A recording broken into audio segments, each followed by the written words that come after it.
Today, we're diving into a really fascinating concept where the cold, hard logic of math literally collides with human psychology.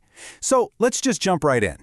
We spend so much time and energy obsessing over massive financial goals, right? Retiring early, hitting that $1 million mark, or even just reaching 10 grand. But the data actually shows that the most profound shift in your financial life happens way, way earlier than that. So today we're going to explore why a specific, kind of modest-sounding number is actually the ultimate breathing room milestone. Are you playing defense with your money? Let's picture this for a second. It's 3 a.m., you're wide awake, staring at the ceiling, and your brain is just this racing hamster wheel of every single financial disaster that could possibly strike tomorrow. You're living in this constant state of bracing for impact, just wondering what bill is going to drop next. Honestly, it's an exhausting way to live, constantly playing defense with every single dollar that hits your bank account. It's that weird clunking noise your car makes on the way to work. Or maybe your laptop completely giving up the ghost right before a massive deadline. Or, heaven forbid, your dog suddenly needs emergency surgery. When you have absolutely zero financial buffer, you feel this cold, heavy pit of dread right in your stomach. And why is that? Because these aren't just little bumps in the road anymore. When you're flat broke, every unexpected expense feels like a total, life-altering catastrophe. Section 1. The biology of being broke. So, that 3 a.m. panic we just talked about? Actually, it's not a character flaw at all. It's purely biological. Before we even start throwing around specific dollar amounts, we really need to understand the actual biology of being broke and what exactly is happening inside your head when you're financially stretched. See, when you have zero savings, your brain is physically operating in what's called survival mode. This is a state where your brain literally filters every single decision through a lens of fear and scarcity. You actually cannot think about long-term growth or investing or really anything about the future because your mental bandwidth is just totally consumed by immediate pressing threats. Basically, your brain chemistry is completely hijacked by that relentless paycheck-to-paycheck cycle. But hey, here is where we can actually start to de-escalate that panic a bit. Research shows that the negative psychological effects of being broke start to reverse themselves incredibly fast. Look at this. Having just $2,000 in savings increases your overall financial well-being by 21%.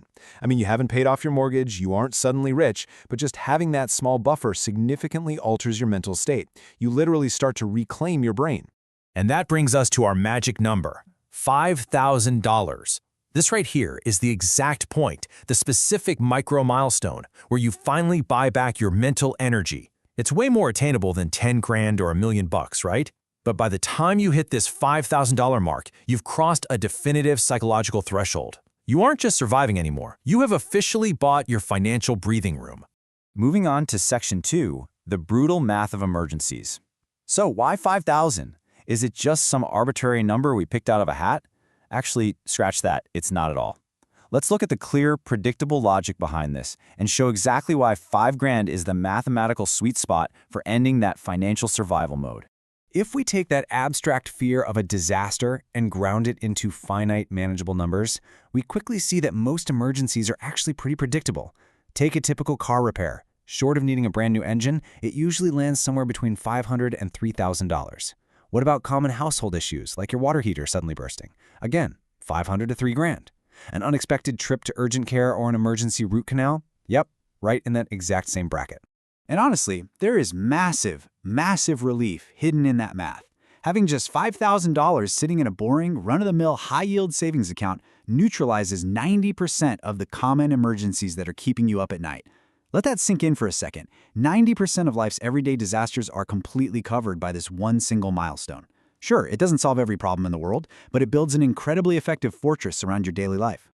So the absolutely crucial point here is what happens to your mind once you secure that $5,000. We call this the cortisol shift. When you have that money just sitting there, suddenly that glowing check engine light transforms. It completely stops being a terrifying countdown to disaster, and it just becomes a mild annoyance. I mean, you're still annoyed you have to spend the money, of course you are, but you are no longer panicking. And that profound shift, from total panic to just a mild annoyance, that is exactly where your real life begins. Section 3, the emergency fund effect. Now we're shifting from just looking at numbers on a screen to the profound psychological transformation that happens the moment that cash is secured. This is what our sources refer to as the emergency fund effect. I absolutely love this quote from our source material. The magic isn't actually about spending the money, it's about the peace of mind that comes simply from knowing it's there. It's so true, right? You don't even need to touch a single dime of that $5,000 to feel its benefits. Simply knowing that you aren't gasping for financial air completely changes how you carry yourself out in the world. Let's see how this actually builds into your daily life. Because you're no longer operating from a place of pure desperation, you suddenly find the confidence to negotiate for a better salary at work. You finally have the actual mental space to go job hunting for a position that pays what you're really worth. And perhaps most importantly, building this foundation proves to yourself that you are the exact type of person who can delay gratification. You are finally controlling your money instead of letting your money control you. Section 4, Becoming a Saver. Now listen, if you're currently looking at a bank balance that feels a whole lot more like a survival mode number than a breathing room number, please do not get discouraged.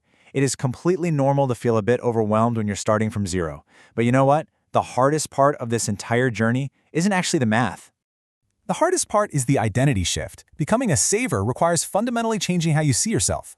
Step 1 is simple. Just start small. Even if it's literally just $50 a month, the dollar amount matters way less than taking the action itself. Step 2 is building the habit and the momentum. Once you lock in that habit, the momentum makes saving the second and third $1,000 so much easier than that very first one.